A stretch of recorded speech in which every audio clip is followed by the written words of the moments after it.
Assalamualaikum warahmatullahi wabarakatuh. Alhamdulillahirabbil alamin. Allahumma shalli ala sayyidina Muhammad wa ala ali sayyidina Muhammad. Saudaraku yang saya cintai karena Allah Subhanahu wa taala, senang sekali bisa bertemu lagi dalam tausiah Ramadan. Mudah-mudahan pertemuan kita mendapatkan berkah dari Allah Subhanahu wa taala. Izinkan saya untuk berbagi satu tema, yaitu tips mendidik anak menjadi anak yang soleh dan soleha. Saudaraku yang saya cintai karena Allah Subhanahu wa taala, semua kita tentu menginginkan lahirnya anak yang soleh dan soleha dari rahim-rahim pasangan kita. Tidak ada satupun kemudian manusia yang tidak mau menginginkan anak-anaknya menjadi soleh dan soleha. Kenapa ya saudaraku sekalian? Karena keutamaan yang dimiliki dari seorang anak yang soleh dan soleha sangatlah besar. Di antaranya adalah doa mereka akan langsung tembus diterima oleh Allah Subhanahu wa taala terhadap orang tua mereka yang mereka doakan, walaupun orang tuanya telah mati ataupun telah meninggal dunia, sudah hancur jasadnya bercampur dengan tanah, doa anak-anak soleh akan senantiasa terus diterima oleh Allah Subhanahu wa taala. Berangkat kemudian dari firman Allah Subhanahu wa taala dalam surat At-Tahrim ayat 6, ya ayyuhalladzina amanu qu anfusakum wa ahlikum nara wa quduhan nasu wal hijarah. Wahai orang-orang yang beriman, jagalah dirimu dan keluargamu dari siksa api neraka yang bahan bakarnya adalah batu dan manusia. Ayat ini kemudian menegaskan terkait dengan pentingnya kemudian mendidik anak soleh. Kenapa? Karena mendidik anak menjadi anak yang soleh dan soleha adalah bagian daripada penjagaan keluarga kita, penjagaan diri kita dari ancaman siksa api neraka. Karena itu kemudian penting untuk memiliki visi, untuk memiliki sebuah cita-cita besar, mewujudkan, membentuk anak-anak yang soleh dan soleha di rumah-rumah kita. Dan tantangannya besar sekali, apalagi kemudian kita hidup di zaman yang teknologi berkembang begitu cepat, di mana hampir semua anak kemudian memegang Android, memegang handphone. Ini kemudian bisa mempengaruhi daripada pembentukan karakter kalau seandainya betul-betul tidak diawasi oleh para orang tua. Akan tetapi kemudian dalam Islam kita sudah punya panduan, kita sudah punya tips-tips dari para nabi, dari para ulama, para ustadz terkait dengan strategi-strategi mendidik anak agar kemudian menjadi anak yang soleh dan soleha. Yang pertama adalah memilih pasangan yang memiliki visi yang sama. Jadi pembentukan anak menjadi soleh dan soleha itu berawal dari ketika kita masih bujang, ketika kita mau berencana pernikahan.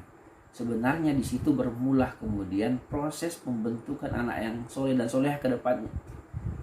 Oleh karena itu kemudian bagi saudaraku yang masih bujang, yang masih jomblo, yang mau merencanakan pernikahan, ketika kita memiliki visi yang besar untuk mewujudkan keluarga yang sakinah, mawaddah, warahmah, menciptakan keluarga surga ke depannya, maka pilihlah pasangan-pasangan kita yang sevisi dengan kita.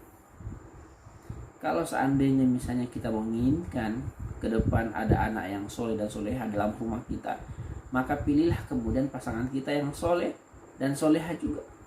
Kalau kita laki-laki, maka pilihlah kemudian pasangan kita yang soleha, yang sevisi dengan kita, yang punya cita-cita yang sama dengan kita.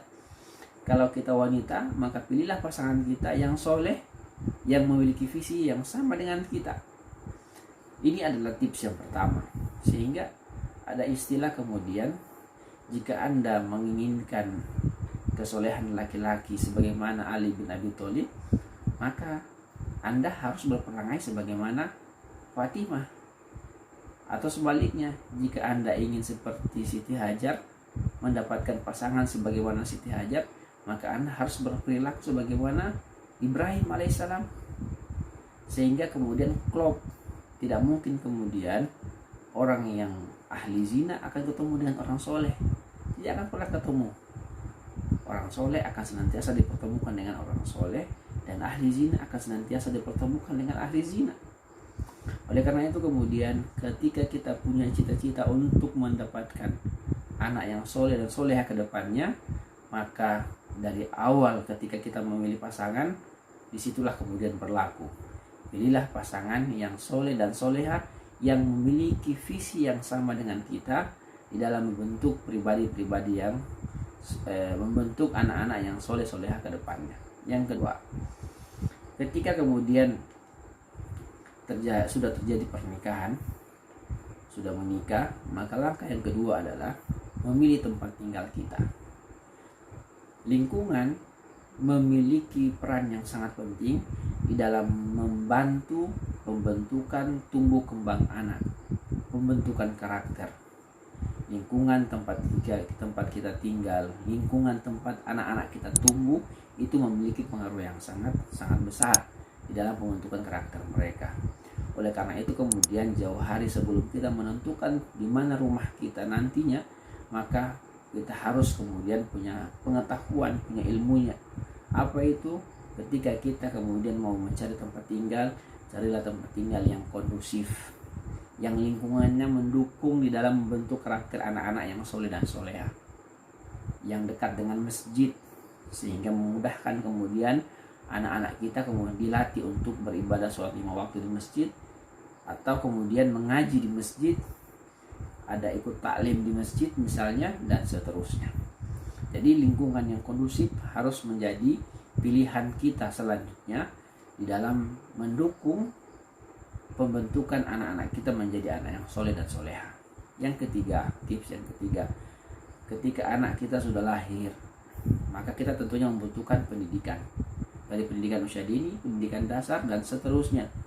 Maka pilihlah kemudian tempat pendidikan anak-anak kita, sekolah-sekolah yang bernafaskan Islam, sekolah-sekolah yang memiliki visi Islam, sekolah-sekolah yang mendukung terbentuknya pribadi anak-anak yang soleh dan soleha. Kenapa ini penting kemudian kita lakukan? Karena sekolah ini merupakan rumah kedua dari anak-anak kita. Di sana kemudian mereka akan banyak menghabiskan waktu mereka dari jam 7 pagi sampai dengan pukul 12, bahkan pukul 2 siang. Oleh karena itu kemudian pilihkan sekolah anak-anak kita, sekolah yang terbaik, yang mendukung terhadap tumbuh kembang anak kita menjadi anak yang soleh dan soleha. Banyak sekolah-sekolah Islam saat ini yang tersedia di mana saja. Atau kalau seandainya ada sekolah negeri, maka pastikan sekolah itu bisa mendukung terhadap program atau rencana kita di dalam membentuk anak yang soleh dan soleha. Karena kalau seandainya dikembalikan semua kepada orang tua, memang betul pendidikan anak itu adalah tanggung jawab utama orang tua. Tapi dengan kesibukan orang tua di dalam mencari nafkah ataupun berkarir, kemudian yang kedua waktu yang terbatas, saya berpikir bahwa sangat kecil sekali kemudian waktu yang bisa diberikan oleh orang tua di dalam memberikan pembelajaran kepada anak-anak, walaupun itu merupakan kewajiban utama. Oleh karena itu kemudian sekolah di sini memiliki peran penting di dalam membantu proses pembentukan anak-anak kita menjadi soleh dan soleha. Yang keempat adalah orang tua. Orang tua harus menjadi contoh terhadap anak-anaknya. Karena bagaimanapun kemudian contoh daripada orang tua sangat memberikan pengaruh yang besar terhadap anak-anak kita. Karena pada orang tua lah kemudian mereka akan melihat segala tindak tanduk daripada orang tua mereka, lantas itulah kemudian yang ditiru. Kalau seandainya misalnya orang tuanya sering ke masjid, sering mengajak anak-anaknya ke masjid, maka pasti akan tumbuh sebuah kebiasaan dalam diri anak-anak mereka, menjadi anak-anak yang mencintai masjid, anak-anak yang terbiasa sholat berjamaah, dan seterusnya. Seorang bapak misalnya, berikanlah contoh terhadap anak-anaknya yang putra untuk senantiasa berjamaah di masjid, maka akan muncul kemudian pribadi-pribadi yang soleh ke depannya yang mencintai masjid.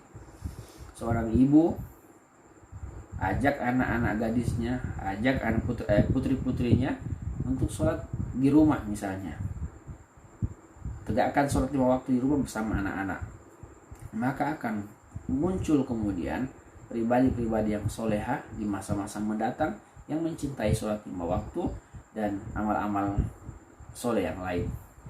Dan misalnya pada saat ini, pada bulan suci Ramadan, anak-anak kita dibiasakan dengan puasa, walaupun memang usia mereka misalnya belum sampai pada usia balik, tapi karena kita kemudian mau membentuk mereka menjadi anak soleh dan soleha, mulai saat ini kita mulai biasakan mereka untuk melaksanakan puasa secara bertahap sesuai dengan kemampuan mereka.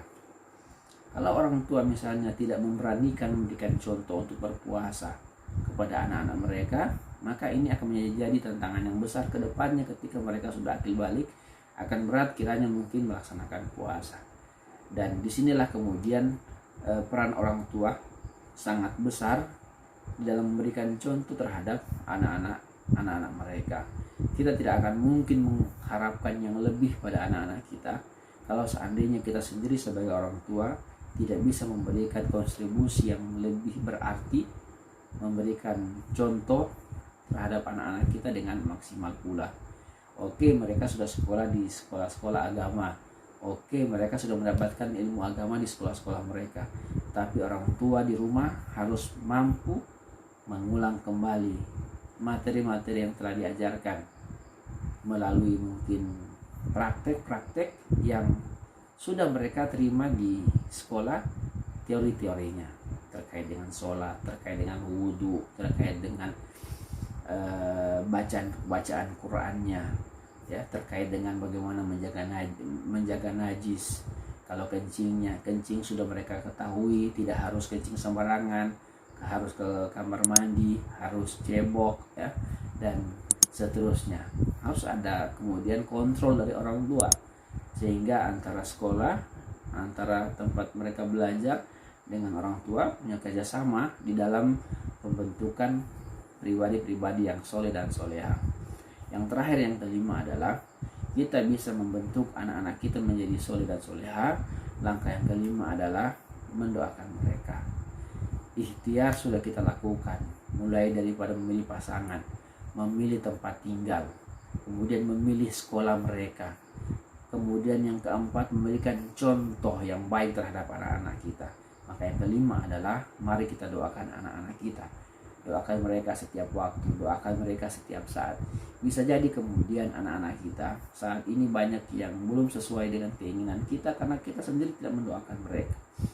Nabi Ibrahim alaihissalam memberikan contoh kepada kita bagaimana kemudian dia mendoakan, memohon kepada Allah Subhanahu wa taala untuk diberikan anak yang soleh. Rabbi habli minas solihin, Rabbi habli minas solihin.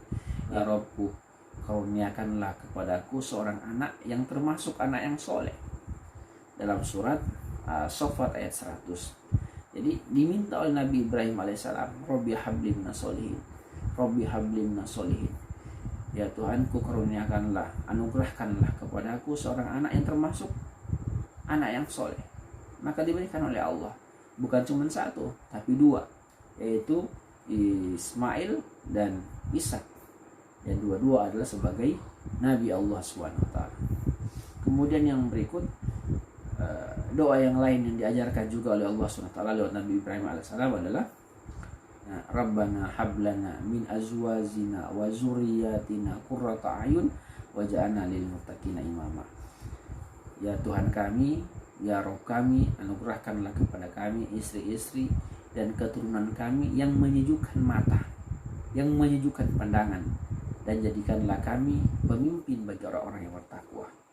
Jadi diminta oleh Nabiullah Ibrahim alaihissalam kepada Allah, didoakan oleh Nabi Ibrahim alaihissalam agar diberikan kemudian keturunan yang menyejukkan mata, menyenangkan pandangan, yang ketika kita melihatnya sejuk di hati karena karakternya bagus, sifatnya bagus, pembawaannya bagus. Dan ini kemudian peran daripada doa-doa kita para orang tua sudah dilakukan secara maksimal ikhtiar mendidik anak-anak kita, maka kemudian digenapkan dengan bagaimana kita mendoakan mereka setiap saat, setiap waktu dengan doa-doa yang terbaik. Ini mungkin yang bisa saya sampaikan, mudah-mudahan ada manfaatnya. Mohon maaf atas segala kekurangan. Assalamualaikum warahmatullahi wabarakatuh.